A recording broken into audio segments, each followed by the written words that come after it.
ભરૂચ પાંચબત્તી સરકાર ગ્રુપ દ્વારા 300 લીટર છાસનું વિતરણ કરવામાં આવ્યું હતું। કાળઝાળ ગરમીમાં વાહન ચાલકોને રાહદારીઓને રાહત મળે તે માટે ભરૂચ પાંચબત્તી સરકાર ગ્રુપના સભ્યોએ પાંચબત્તી સર્કલ ખાતે ઠંડી છાસનું વિતરણ કર્યું હતું।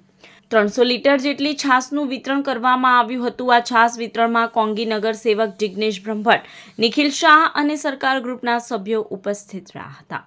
પાંચબત્તી સરકાર ગ્રુપ દ્વારા આજે જે 300 લીટર છાસનું વિતરણ વિનામૂલ્યે જે છોકરાઓ કરી રહ્યા છે તે બધા યંગસ્ટર છોકરા છે, સામાન્ય નોકરી કરવાવાળા છોકરા છે અને ગ્રુપમાંથી પૈસા ભેગા કરી અને ભરૂચ શહેરની જનતા રાહદારીઓ માટે, આવતા જતા લોકો માટે આજે 300 લીટર છાસની વ્યવસ્થા કરવી અને કરીને લોકોનું વિતરણ કરવું અને આટલા કાળઝાળ ગરમીની અંદર આટલી મોટી સેવા કરવી કોઈ નાનો ખેલ નથી।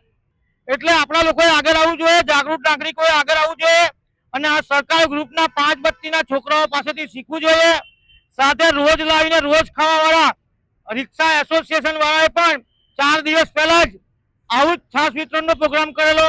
જય ભારત રિક્ષા એસોસિએશને એમને પણ અમે બિરદાવીએ છીએ કે રોજ લાવીને રોજ ખાવાવાળા જો છાસ વેચી શકતા હોય, ફ્રીમાં સેવા કરી શકતા હોય તો ઉદ્યોગપતિ ને સ્થાનિક લોકોએ આગળ આવીને આ સેવા કરવી જોઈએ।